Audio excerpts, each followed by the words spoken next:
Right, so in the last video, we had a look at this form of the equation of the line, and we had a look at identifying the slope of the line and where the line cuts the y-axis, which is what we called the y-intercept. And we discussed in the last video that this occurs when the x coordinate, or the x value of the coordinate is equal to 0. Okay, so we're going to apply what we learned in the last video to almost work backwards in a way. So if we are given the slope at a point on the line, could be the y-intercept, might not be, how do we find the equation of the line from that information? And we're also going to look at how we can find the equation of the line if we're not given any of that information, if we're just shown the line on a coordinate plane. Okay, so that's the two things we're going to focus on today. So I'm going to leave that here because that's still quite relevant.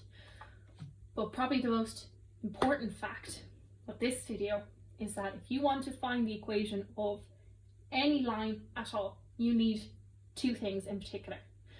You need the slope of the line. Sometimes it'll be given to you. Sometimes you might have to go ahead yourself, take initiative and calculate it. And the other thing you need is a point on the line. Now, this point on the line, that can be the y-intercept, so where it cuts the y-axis, that's totally fine. If it is, it's even handier. But sometimes you might not know what the y-intercept is. You might just be given a random point on the line. So we're going to have a look at how to work with that as well.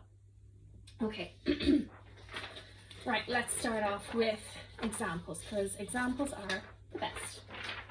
Right, let's see. So in this first one, we were asked what is the equation of the line with a slope equal to -2, so m is equal to -2, and a y-intercept of 0, 3. Okay, so it cuts the y-axis at 0, 3, right? And we said in the last video that this constant represents the y value of where this line cuts the y-axis. So we said in the last video that when x is equal to 0, we are just left with y is equal to c. Okay, so that means that c in this case is equal to 3. Okay, because it cuts the y-axis at the point 0c, so 0, 3.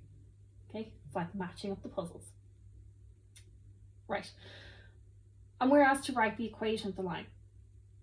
So really, we know what m is, we know what c is. So if we just fill those in to this form, we will have our equation of the line.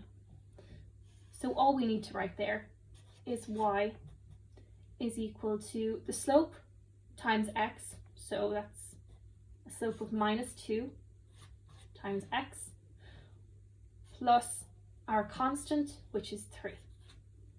Okay, so that is, very simply put, our equation of the line.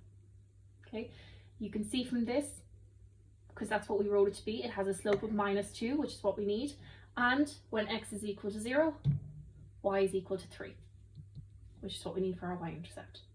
So that's simple. Let's have a look at another one. What is the equation of a line whose slope is -3, so m is equal to -1/3, and whose y-intercept is 0, 6. So in this case, c is equal to 6 because it cuts the y-axis at 0c, so 6 is equal to c, right? So again, if we do the same thing, if we just fill those in to our equation of the line form that we have become very familiar with, we fill in the slope in front of x, so that means y is equal to -1/3 times x, because our slope goes there, and then our constant, which is 6, goes there. Right, so again, if we have a look at that, when x is 0, this term disappears, and we get that y is equal to 6, which is what we need for our y-intercept. And then the slope of this line is what is in front of the x value, which is -1/3, which is what we need. Okay, so what those two examples are demonstrating there is that if you know the slope and the y-intercept, so the point on the line that you know is the y-intercept, it is very easy to find the equation of the line, because It's just a matter of filling in what you know into this formula. Normally when we fill stuff into formulas, we normally fill in all numbers and we get a value. We did that in one of the videos where we just subbed in numbers to get a value. In this case, you don't sub in anything for x and y, because as we talked about with the equation of the line, it describes a relationship between the x coordinate and the y coordinate. So it makes sense that in these you need an x and a y value. Okay, so if you're confused about why we're not subbing in anything into x and y, that's the reason. Okay, now what we were also going to discuss is what do we do when we are given something along the lines, excuse the pun, of this. So in this diagram, we're given two lines, A and B, and we need to find their equations. But as you can see, we are given nothing at all, really. We're just given the two lines. So we don't know their slope and we don't know their y-intercept. So this is where we need to take initiative as mathematicians and work it out ourselves. Okay, so let's start with line A first. Right, probably the handiest thing to work out first is where this line cuts the y-axis. So that's at this point here. So the y-intercept is 0. Sorry, that should be a -3. Is 0 minus 3. Okay, so that means our constant, our c is equal to -3. Okay, now we need to get our slope. So again, we looked at two ways to do this. You can use rise over run, or you can use the slope formula. For the purposes of this, I'm going to use the slope formula. All right, so I need 2 points to get this slope. So let's see, I have one here that is 0 minus 3. And I need another point, so let's try pick a nice one. That's a nice point there.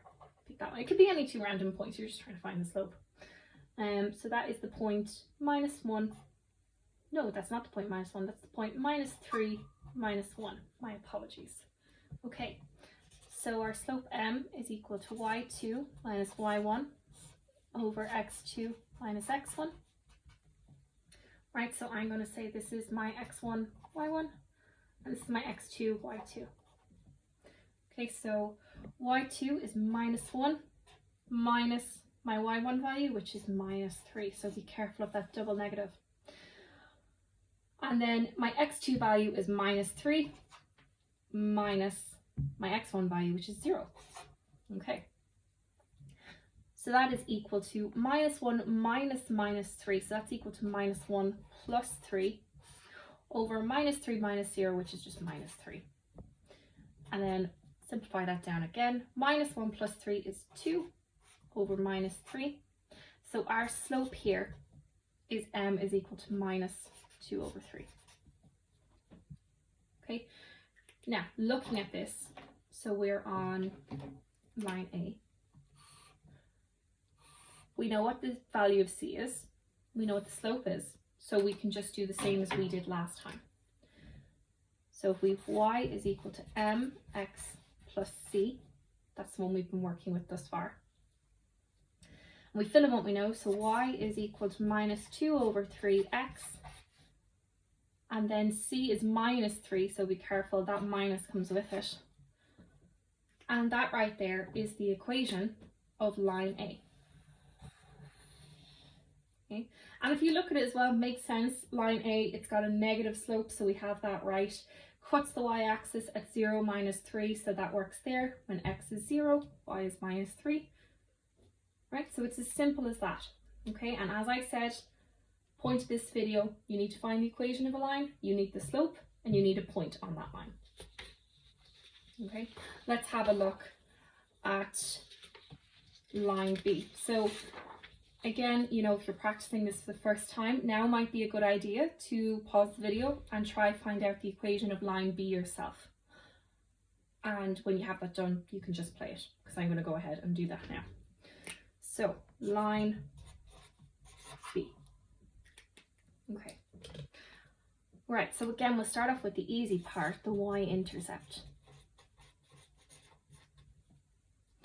So the y-intercept for this one is right here. So this is the point where it cuts the y-axis. Okay, and that is the point 0, 4. Alright, so that means that our constant in our equation of the line is going to be 4. Now we need to find the slope. Okay, so for the purpose of this one, I think I'll do it the other way, where I use rise over run. I hope this doesn't confuse people now, the way I'm switching back and forward to them. But as I said, it's important that you know how to use both ways. Okay, so let's have a look. So if I start here, over like that, and then I go up here. So again, make your right angle triangle with your line, and remember the vertical is your rise and the horizontal is your run. Okay, and then we're going to count the boxes. So my rise is 1, 2, 3, 4, 5, 6 boxes up, over my run, which is 1, 2, 3, 4 boxes across.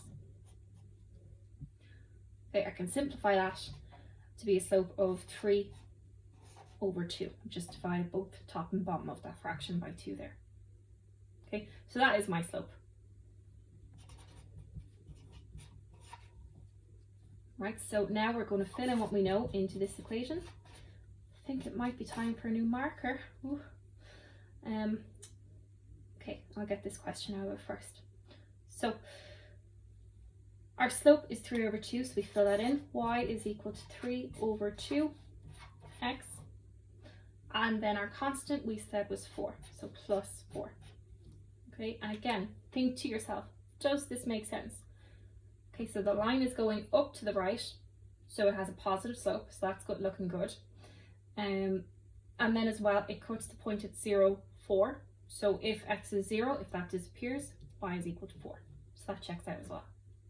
Okay, so that just shows you how you can get the equation of a line if you're just given a diagram of the lines. But again, just reiterating, the way I did that was by finding the slope and a point. Those are the two things that you need. Okay.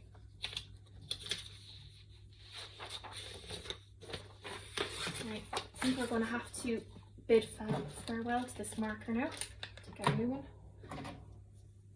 Okay.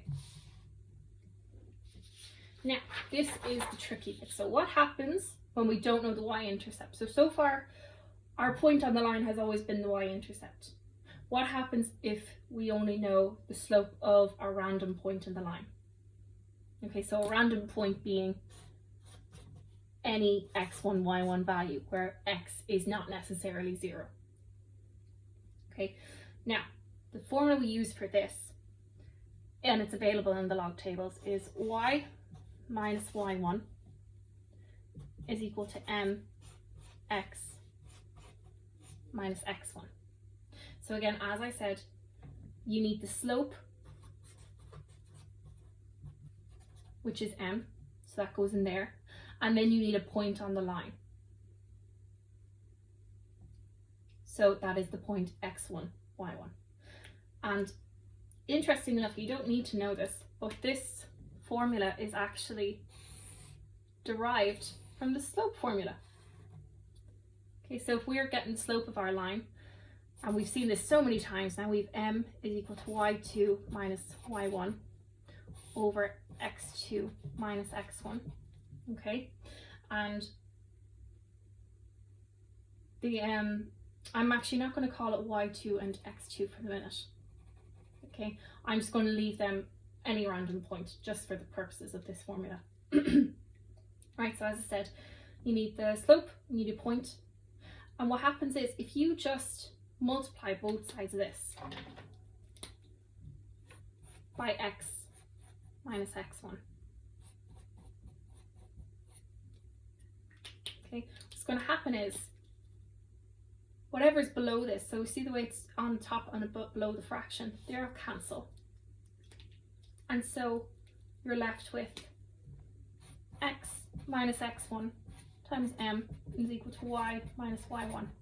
And if you just swap the sides to make it look like this formula, we get y minus y1 is equal to m x minus x1.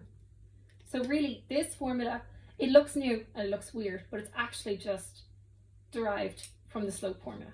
Okay, but again, you don't need to know that. The important thing we're going to focus on here is using this formula. Okay, so I'm just going to put that like so.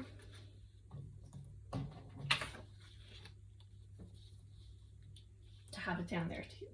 Okay, so again, we'll have another two examples.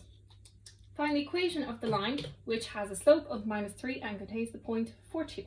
Okay, so this 4, 2 is our x1 and our y1. And this -3, that's our m. Okay, so we're going to use this new formula, you know what I mean? Y minus y1 is equal to m x minus x1. And we're just going to do what we've always done, where we just plug in what we know and see where it takes us. So we've y minus y1, which is 2, is equal to m, which is -3, times x minus x1, which is -4. Okay, and we're going to get rid of these brackets because that is technically the equation of a line, but it looks messy. You know, it's not up to our standards, so we're not going to leave it like that. So we've y minus 2 is equal to -3 times x, which is just -3x, and -3 times -4, which is going to be a plus because it's two negatives, and 3 times 4 is 12.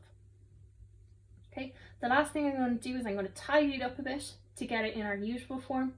So I'm going to add 2 to both sides. I've got y minus 2 add 2 is equal to -3x plus 12 plus 2. So if I bring this up here, these cancel and I get y is equal to -3x, 12 and 2 is plus 14. So that is our answer. That is the equation of a line. So we can see from that that it has a slope of -3, which is correct, and then it cuts the y-axis at 0, 14. Now that wasn't shown in this question because we got a random point. That's what made us use this formula. Okay, let's have a look at another one. Find the equation of the line which has a slope of 1/2 and contains the point 1 and -2. So again, 1 is my x1 value, and -2 is my y1 value. And this half here, that's my m, my slope. So we have y minus y1 is equal to m x minus x1. So filling in what we know, y minus -2, be careful again, use your brackets. M is 1/2 times x minus x1, which is 1. Okay, so y minus -2, so it's y plus 2, is equal to 1/2 x minus 1/2. And then I'm going to do the same again where I just tidy it up by bringing this 2 over. So I'm going to -2 from both sides. So y plus 2 minus 2 is equal to 1/2 x minus 1/2 minus 2. So they cancel. And I'm left with y is equal to 1/2 x minus 3 or minus 5 over 2, sorry, minus 5 over 2. Okay, so that is the equation of the line there. And again, makes sense again, 1/2 times x, that's the slope, is 1/2, which we had in the question, and it cuts the y-axis at 0, minus 5 over 2. Okay, so summary of this video. Finding the equation of the line. You need the slope of the line, and you need a point on the line. Okay, you can work those out from a diagram, and you can work the slope out yourself. We've done a video on that already. If that point is the y-intercept, you're in luck. You just use this. So plug it in the slope and plug in the y value of the y-intercept. If it's not the y-intercept, and if it's some random x1, y1 point, we use this formula down here that we just encountered today. So y minus the y value is equal to the slope times x minus the x1 value. Right? And don't forget, you're not subbing in anything for y and x. They need to stay there because they need to be in your equation of the line. Because remember, the equation of the line, that relates the x value to the y value in a point.